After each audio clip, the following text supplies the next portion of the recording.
I don't want people to get to the point where they have to personally experience something negative on social networks, whether or not they've been trolled, or whether or not they've been cyberbullied, or whether or not their information has been used against them in some way, to be able to say, this is not right, and I'm not going to do this anymore. It's the reason why there are a lot of people have shut down their Facebook accounts or Twitter accounts, because they don't trust what's happening out there. Hello and welcome to a whole new episode of Engati CX.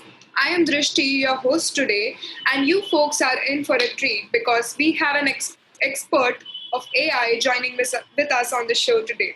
But before I introduce you to our guest, let me introduce you to the magic of Engati. So Engati is the world's leading multilingual no-code chatbot platform, available across 14 channels with 35,000 bots created across 186 countries in every domain and use case. Engati has also been recognized as a top platform by INC.com, Tech World, CIO, and many others. We run the Engati blog, video channel, and the Engati CX podcast, receiving upwards of 400,000 visitors annually. And now for our guest. Hessie Jones is a seasoned digital strategist and privacy technologist. She continues to challenge the notion of complacency. She advocates for data rights, sovereignty, and human-centered AI through ethical distribution strategies. In her 20-year journey, she has ventured startup technologies, privacy, security, data targeting, behavioral and ID profiling, and industry experience in advertising, banking, and digital technology. Her current focus is on data privacy, identity, and ethical AI, as data breaches and data misuse have become more common. So, hi, Hessie. We are really happy to have you on Engati. Thank you. I'm happy to be here. So, I would like to begin with the first question that we have for you.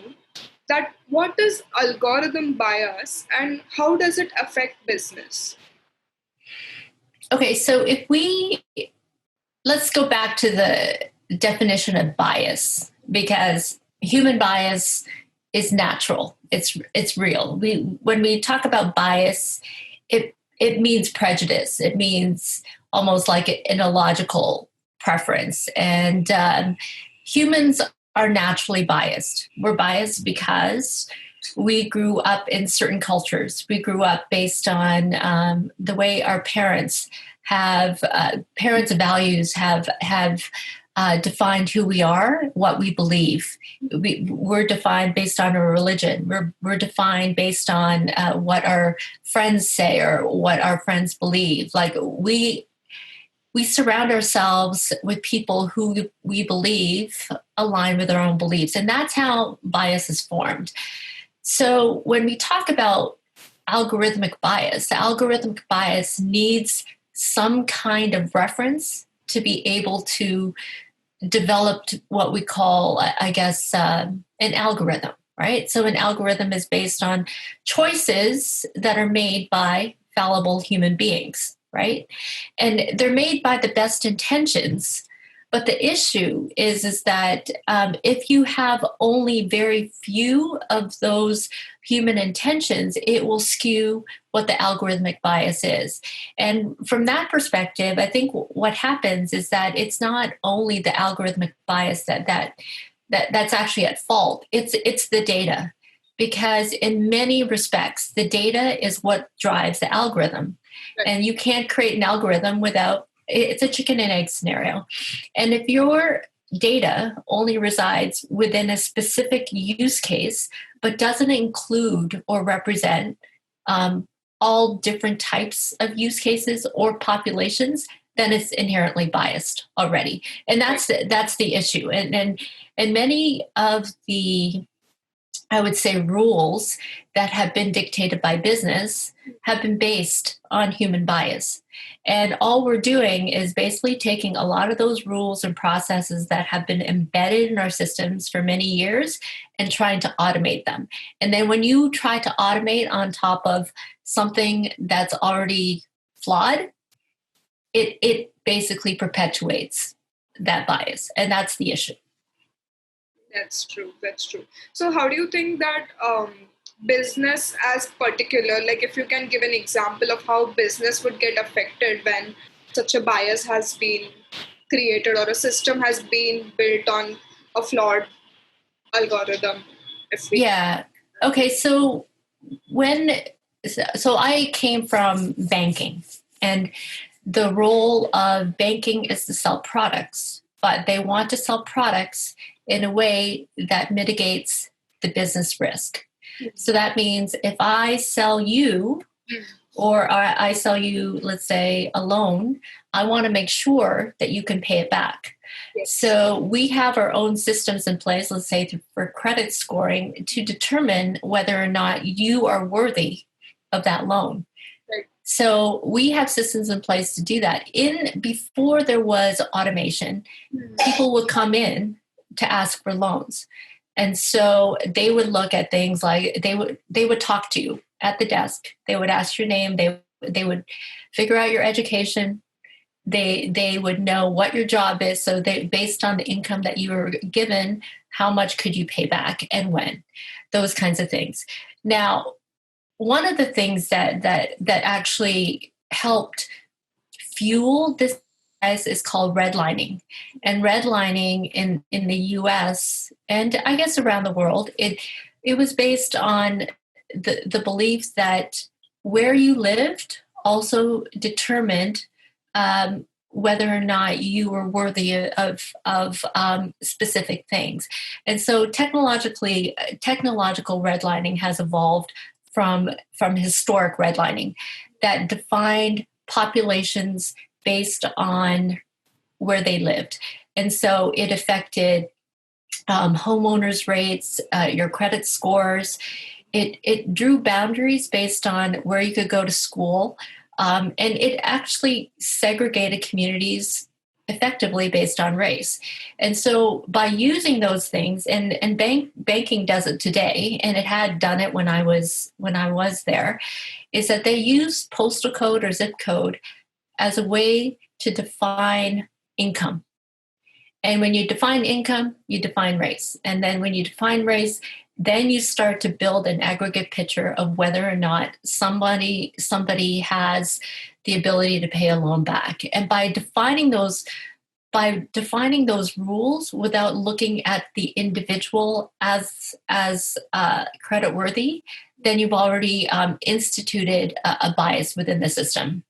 And that's the issue that a lot of companies have today, is that they've already embedded in it. And everybody knows about systemic racism. And this is bound by things like redlining, which was instituted years, and I don't know how many, 20 years ago, et cetera. So by having those rules in the system, without people even realizing it, it's already created this racial disparity and perpetuates it in the systems. And the more that you create automated systems like that, you will continue to perpetuate that bias going forward. So your question was, what can businesses do? It's hard to take something out of a system that's been there for many, many years. A lot of this involves training. A lot of this also involves education. A lot of that is starting to surface now. Like among some of my colleagues who are in AI and ethics, they're starting to surface like the racial, the social justice that needs to be called out in areas like race division within the prison populations, and the fact that that Black inmates are treated differently than white inmates, and the ability to be able to recognize whether or not one of these offenders will reoffend in the future is based on a bias of Black versus white. And a lot of that judgment has been made based on police officers and police officials. So by incorporating that bias into the ability for an inmate to reoffend in the future is again something that needs to be corrected. And a lot of that is starting to surface now. But we have a long way to go. because what you can't do is you right now the scales are tipped to the white population, and we're starting to see it. We're trying to balance the scales so that at the very least, let's put people in power as well that can help balance the scales so that a lot of this change that needs to happen is changed based on the perspectives of a broad leadership group. That's true. That's absolutely. So how can these biases be eliminated? AI bias. I think a lot of it starts with data. And so data, like I said, is a driver for algorithms, and it's based on historical information. When you're talking about, let's say, bank risk, for example, if that bank risk is limited to specific geographies, or it's limited to, let's say, North America, in, let's say, urban cities, for example, and it doesn't include, context from rural areas, then you don't have a representative population. You need to be able to look at all sorts of information. I think the other thing is that the data that we have to really scrutinize where the data came from, and you can't just take what was done before and say, well, if we bring in data from everywhere, then we'll have a balanced view of the data. There will be no bias in the original data. That's not true. I think we have to scrutinize how much of that data has been used to actually erroneously give out loans to people who didn't deserve them, or who, or vice versa. That is a hard job, but there are ways to do it. The issue that we're starting to see now is that on the cusp of Cambridge Analytica, people are very hesitant to share their information.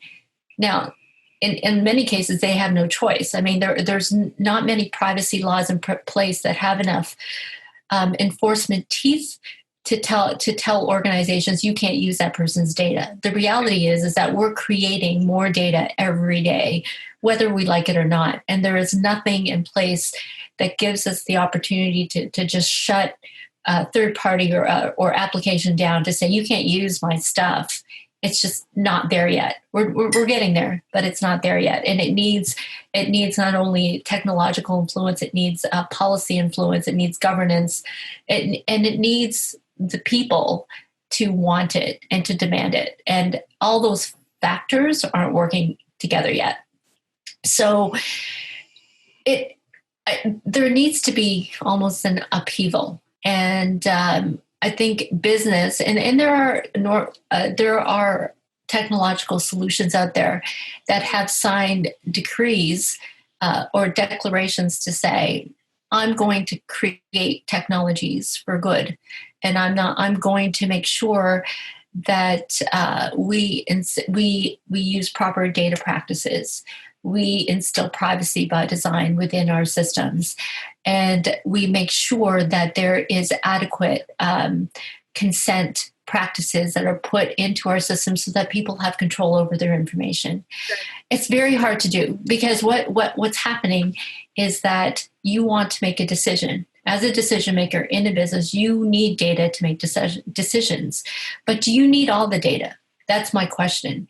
And historically, marketers and advertisers, everyone, and many decision makers in government and business have had all the data, and they're fighting to keep all the data. The reality is, you may not necessarily need data in all decisions for every single context. Is there a way that you could do it so you take the data that you need with permission, while given comfort and to an individual that says, I know you need to make this decision, and I'm willing to give you what you need to do it. But I want the ability to turn on and off the faucet of my information when I need to.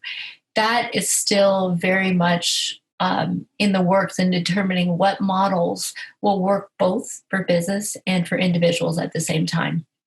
So it continues to be a journey on both sides. So we'll wait and see. That's all that there is at the moment. But there's awareness, which is great. And at the individual level, I think they're starting to realize how much of their information could be used in the future, even against them. That's true. But isn't it more like currently individuals, maybe they would not be comfortable with, or they might not be knowing what kind of data the companies or the apps that they are using, what kind of data is extracted. But then they do expect the kind of services that they get because of that data. So, do you think that is a barrier, or maybe still there is much more data that they get, and the services that they are providing is very um, niche or some kind? So, for example, like I faced this thing that I had booked a movie ticket on some other application, and then when the day of the movie, Google Maps told me that, you know what, your movie destination is 45 minutes away and you should be leaving. So this is something that the customers or the users currently want, but then isn't that what can I say, against giving out that data? So Google has all my data. It knows where I'm going. It knows that in 45 minutes I should be there, which is scary, and it is that can be used against me anytime that I would want. But then when I demand these services or such promptness to come to me and tell me what I should do, so how would that work, or how should that work? So there is this, and I think it's a cop-out, to tell you honestly, because I've talked to, years ago, I actually would do podcasts with millennials. And a lot of them who grew up as digital natives understand that Google and Facebook and all these social networks had their data from day one. And so they basically, they were complacent. They said, well, they have it already. What am I going to do? But I get all these services at the same time. You shouldn't have to agree to those terms, but because what you don't realize is how much the information is being contextualized. Yes, you get the services, but but because you use Facebook for free, you think that it's fair that you giving your data, which by the way is sold to advertisers all the time for millions of dollars, and what do you get the benefit of? Using Facebook for free. That's not fair. That's part of it. The other part is what you see in your privacy controls is only a fraction of what they use the information for. So the one thing about platforms is they need full transparency. They need to be fully transparent about what they're using your data for, who they're sharing it with, to what context they're sharing it with, because this is the issue, is that your information could be shared twice, 3 times down the line to third-party providers. They could be using it for anything. The fact is that right now there's so many incidences of breaches around the world, which means that Facebook, and they have to be transparent about these data breaches, which means that not only do they have your data, they can't even keep your data safe. And that data is being sold and resold to companies all over the world. Imagine, and so when I look at the far right example of actually taking data to the point that they know so much about you, they surveil you. This is China. This is China. And I don't know if you've read Shoshana Zuboff's book on surveillance capitalism, but this is what's happening, is that you are the purpose of many applications like Facebook and Twitter is to get you engaged. They may not necessarily care about the volume of people who are there because there's so many fake accounts that are inactive, but they will prompt you by by using these little kernels of, I don't know, influence to get you to engage. And whether or not it's anger on a post so that you can continue to talk to people about things, what that's doing is that the more that you give in terms of your opinion, your location, it creates an increasing profile of you. And this is exactly what Edward Snowden had talked about. People are willing to do that because they want to create communities on digital. They want to maintain these relationships. But what you're doing is you're really giving enough information to authorities that will allow them to have profiles on everybody. And remember, from a lawful perspective, authorities are not allowed to talk to surveil people without a warrant, unless there's suspicion about that person, whether or not they've done anything wrong. The fact that they're surveilling 100% of the population at will with no consent, and only 1% is really the perpetrators that they're going after, means that they don't want to give up this gold mine that they have. Yeah. And the problem with this is that it's not only what they know about you, but how they can manipulate your behavior. The one thing I've learned, even from Netflix, is that yes, people want conveniences, and Netflix could provide you with a recommendation of something a movie that you'd like.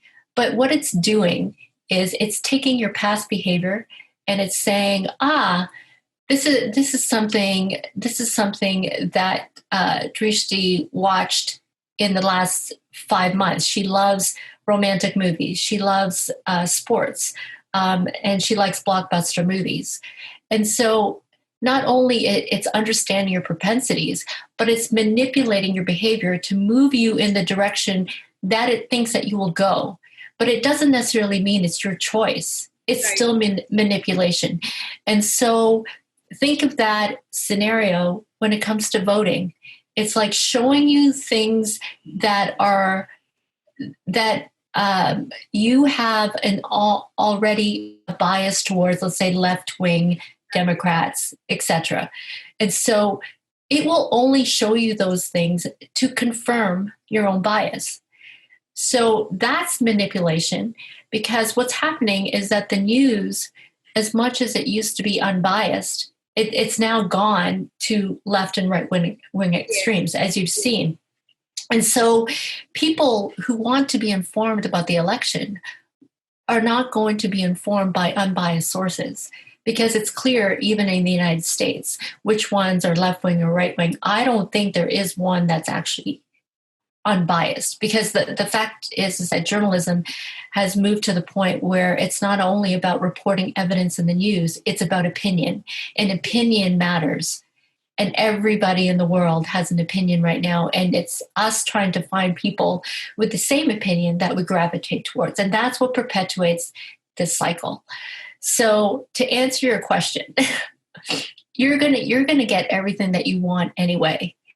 Right? The services that you're providing in all these different platforms, you are giving companies more than they need. And they're manipulating you because they're using every single one of those things without your permission. And they're making profit off it, which is even worse. And you're not benefiting from that. There's lack of transparency, there's lack of consent. And I think that's something we all have to worry about, especially if you I mean, I'm not a conspiracy theorist, but if you worry about Skynet, if you worry about Terminator, where suddenly everything that you do and everything that you say is known by the government, then that could be a real reality in the future if data becomes and maintains the gold status that it has today. Okay? Yeah, that's so true and insightful. That really is. So, what do you think are ethical implications of conversational automation, and have they changed due to this pandemic? I think so we have to now be really careful because everything is now online. COVID has created it's almost accelerated transformation to a point that we're not even comfortable yet, because systems like educational systems, for example, everybody's going back to school. Here in Canada, people are not comfortable with how the government has planned for people to go back to school. And so there are groups of parents that refuse to bring their children to school because because of the uncertainty around the pandemic. Right. And so what that has done is that it's created a lot more dependence on things like Zoom, on things like Google Classroom. Google specifically for, it's known for collecting lots of information on students, on people. Now, from that perspective, it's also claimed in a lot of the court battles in the EU that it's not doing anything illegal. When the transfer of information, whether or not the information is used to contextualize things, they say they don't do it, and potentially that's true. But the reality is that when you have an extensive platform like Google, it's going to be pervasive, and it has tracking scripts on it. There's ad tracking, so there are ways that it can also determine what you're typing on your keyboard. People don't realize this because there's not enough transparency around it. What COVID has done is that it's created so much of a dependence on online platforms as a way to communicate and to get work done that now there is almost a mandate for improved privacy criteria that many of these platforms have to conform to. Now, it's not there yet. It's not there yet in terms of the mandates, but it's created, I think what's happened is that the shift in the number of people that are now online because they have to, the shift in the number of, let's say, COVID contact tracing applications that are out there to get ahead of the pandemic now puts us at risk, because not only is our behavior potentially being tracked, but also our health data. And they say they're not, they may be aggregating it to make decisions about where the virus is and where it could be headed. But the reality is that is also going to mobilize nations together to determine where people can go. And it's this idea of immunity passports, where your application will tell you whether or not you're at risk of going to a place where there is a high incidence of this pandemic, or it may say you've been in contact with somebody who's had it, you cannot go there. So it will basically be a go or no-go pass for a lot of people. And it's another form, again, of bias and discrimination, especially if they get it wrong. That's the issue. If they get it wrong, then a lot of people can be potentially hurt by it, whether or not from a job perspective, a health perspective. It's going to well up all sorts of new discriminations against people that may be exposed. So how do you think the balance between the digital transformation and digital ethics can be maintained? I think there, like you said, there needs to be a balance. And I think what happens is that there needs to be a consortium of areas working together, and that technology is already starting to get there. I think the nice thing is that employees in some of these big platforms are already up in arms. They're telling their leadership that we don't like what's going on here and we want you to do better. So that's forcing companies to take more of an ethical stance on the practices that they have internally and the kind of products that they're building, and to look to developing standards internally and governance internally that make them more responsible. But there needs to be laws.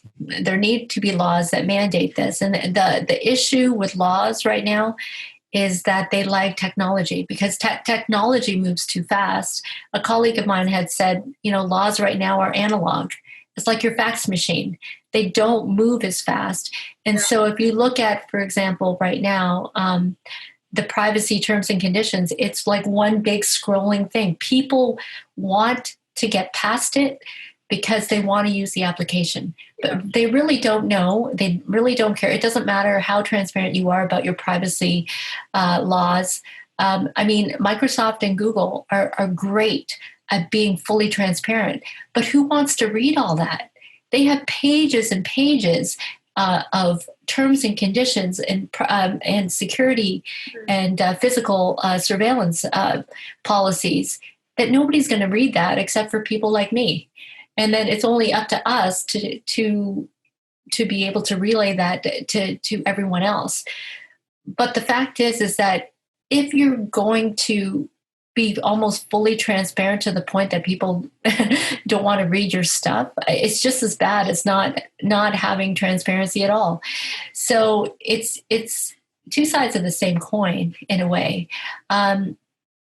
There needs to be more, I would say, agile laws if there is a way to do this. So technology has to work with legal to be able to adapt to the changes that are happening on the technological side, to be able to adapt to the harms that are the result of things that happen on the technological side.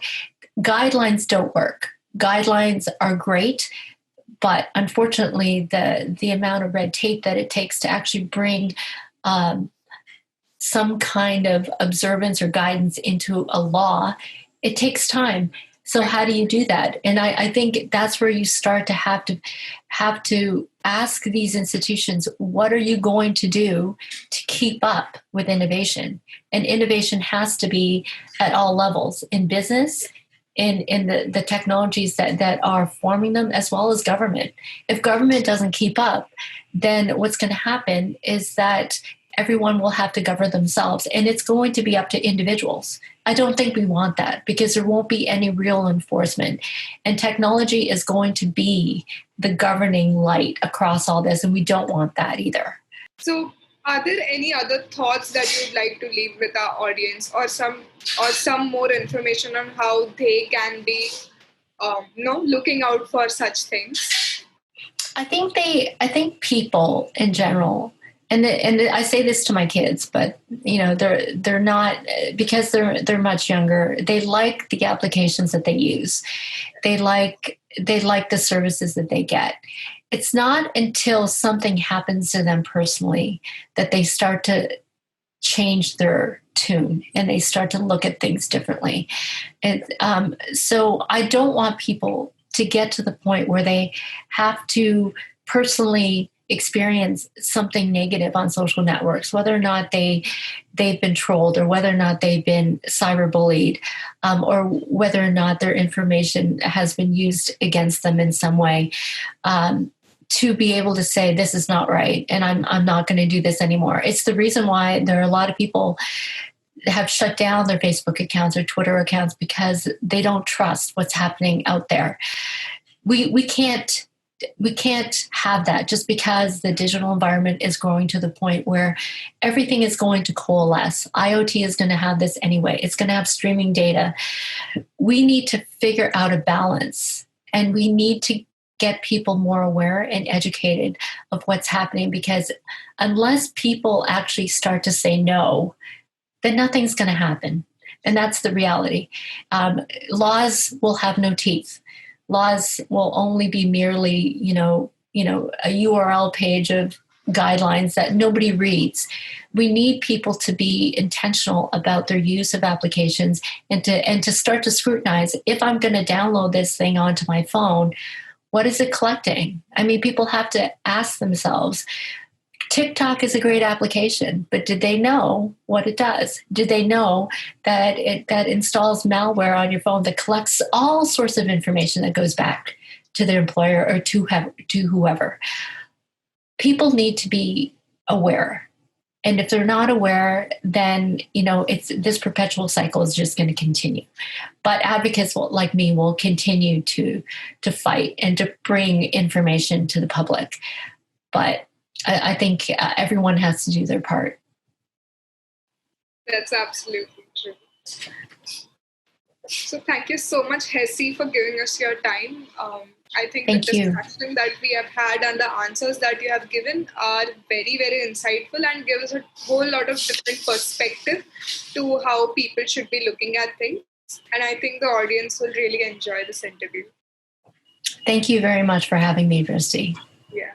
So we'll be back with a new episode with a brand new expert soon. So stay tuned and we'll see you around for the next one.